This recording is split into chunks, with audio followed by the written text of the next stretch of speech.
It's the end of the week, and so it's time to take out the trash.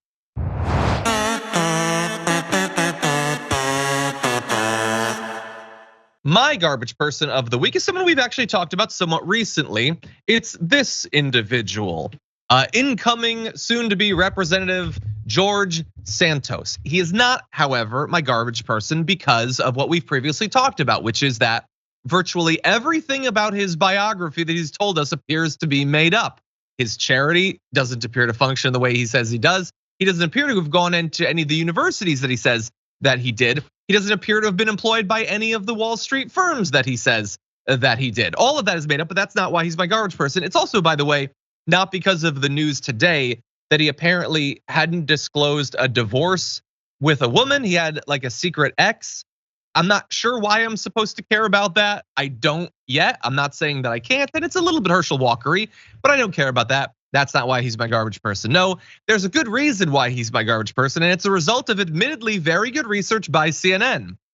Claims by incoming Representative George Santos that his grandparents, quote, survived the Holocaust as Ukrainian Jewish refugees from Belgium who changed their surname to survive, have apparently been contradicted by sources reviewed by CNN's K-File, including family trees compiled by genealogy websites, records on Jewish refugees, and interviews with multiple genealogists.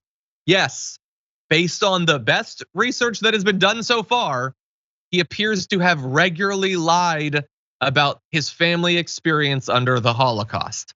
Santos, who has called himself at various times half Jewish or a Latino Jew in media appearances, has claimed his maternal grandfather was originally from Ukraine and fled to Brazil to escape Nazism.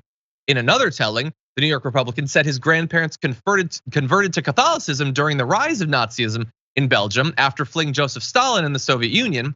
In another telling, he claimed his family changed their name to survive Nazism. Here's the thing. Family histories from the websites MyHeritage and GeniaNet and a Dutch periodical from the town the family emigrated from show his maternal grandparents, Paulo and Rosalina de Valder, were both born in Brazil. Records on Family Search, first reported by The Forward, also show Santos's great-grandfather as living in Brazil. Now, it is possible that they lived in Brazil, went to Ukraine, and then had to flee. Importantly, that is not a claim that he is making. Also, there's no evidence that that happened, but I don't rule out the possibility. Also, to the idea that they changed their name to flee, well, his mother's de Valder surname has been used by his mother's family for generations. The family has not changed it.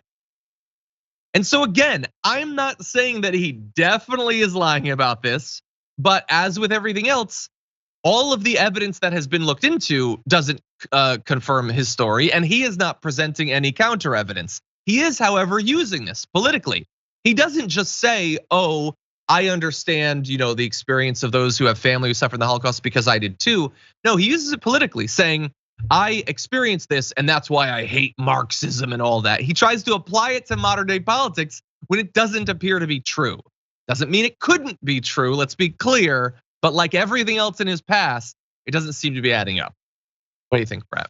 I love this story so much because like part of me respects it the way it does with Anna Delvey, the way it respects it with even everybody but the Tinder swindler that was a complete con artist this year and rose to fame. Because a lot of this, and there's this one book that I read once called the King Leopold's Ghost, which is about the Congo, but it also talks about all these people that ended up helping there that just came to America and just lied about everything about them. But it was like there was no Google back in those days, so you could just get away with it. There's a point where you're just like, well, that's actually such a huge lie that if no one caught you along the way, go for it. But the big question is about whether he will be held accountable is if he alienated the wrong people with these lies. Mm-hmm. And it doesn't seem like he's defrauding any particularly powerful people, so I think he'll probably get away with it.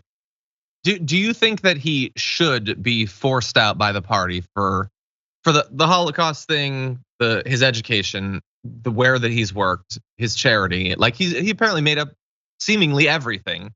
Should he be forced out by the party? I'm not saying will he be. I'm saying in a reasonable functioning American democracy, should he be for what we've found out so far? In a functioning democracy, the party actually cares about In a functioning democracy, the party suffers consequences when unflattering truths arise. Yeah. But in that respect, this would not necessarily be a functioning democracy. Too often, their failure with internal politics within the party is what defines whether they're held to account for any given scandal that arises. The parties use it as an excuse to force them out because they wouldn't play ball about some kind of insider voting situation within policy circles inside the party. So I think they should push him out, and I think the only thing that would force them to push him out is if this stays around as a story for long enough, and B, essentially if they think this is echoes of Trumpism and they're pushing Trumpism out. They don't want another big liar in their party. We'll see. I doubt he's gonna step down, but I would love to see it. Anyway, those are our garbage people of the week. Here are yours, the community garbage person of the week. Thank you to the 49,000 of you who voted this week. Coming in at number 5 with 4% of the vote is Greg Abbott for fear-mongering about immigration.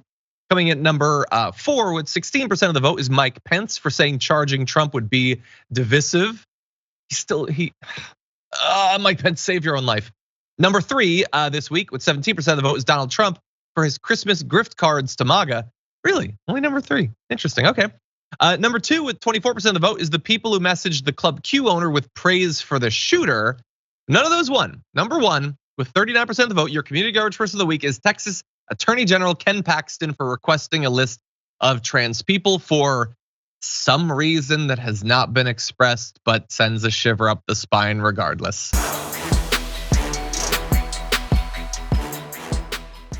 Check out the Damage Report podcast each day, wherever you get your podcasts, whether Pocket Casts or Stitcher or iTunes.